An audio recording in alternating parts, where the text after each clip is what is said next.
నాటకం చూడాల్సి వస్తే ముందు వరుసలో కూర్చుంటాం. అదే సినిమా చూడాల్సి వస్తే వెనుక వరుసలో కూర్చుంటాం. ముందు వెనుక అన్నవి సాపేక్షం.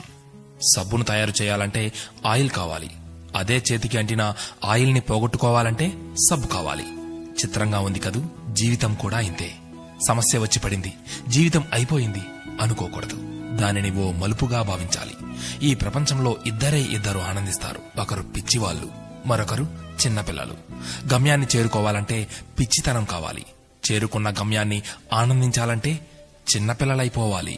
తాళంతో పాటే తాళం చెవి కూడా తయారు చేయబడుతుంది. ఒకటి లేకుంటే రెండోది తయారు కాబడదు.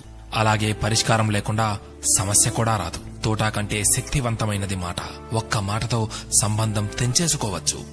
ఒకే మాటతో లేని బంధాన్ని పెంచేసుకోవచ్చు కూడా. మనిషి సమాజంలో సూదిలా బ్రతకాలి కాని కత్తెరలా కాదు. సూది పని ఎప్పుడు జోడించడం మాత్రమే, కత్తెర పని ఎప్పుడు విడదీయడమే. అందరినీ కలుపుకుంటూ బ్రతకాలే గాని కత్తెరలా విడదీస్తూ కాదు. నిజాన్ని మార్చే శక్తి ఈ ప్రపంచంలో ఎవ్వరికీ లేదు. కాని ప్రపంచాన్ని మార్చే శక్తి ఒక్క నిజానికి ఉంది. నీవు సంతోషంగా ఉన్నావంటే నీకు సమస్యల్లేవని కాదు, వాటిని ఎదుర్కోగల శక్తి, ధైర్యం నీకున్నాయని అర్థం.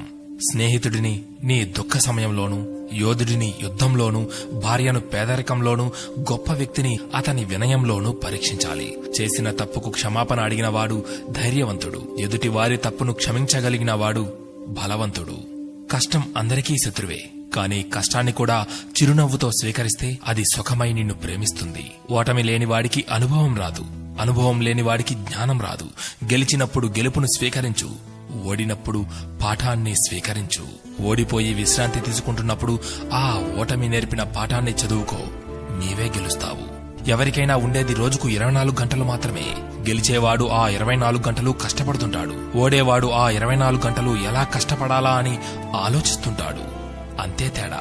గెలవాలన్న తపన, గెలవగలను అన్న నమ్మకం, నిరంతర సాధన, ఈ మూడే నిన్ను గెలుపుకు దగ్గర చేసే సాధనాలు. నేను గెలవటంలో ఓడిపోవచ్చు, కానీ ప్రయత్నించడంలో గెలుస్తున్నాను. ప్రయత్నిస్తూ గెలుస్తాను, గెలిచి తీరుతాను. స్వయం కృషితో పైకొచ్చిన వారికి ఆత్మవిశ్వాసం ఉంటుంది గాని అహంకారం ఉండదు. ఏమంటారు?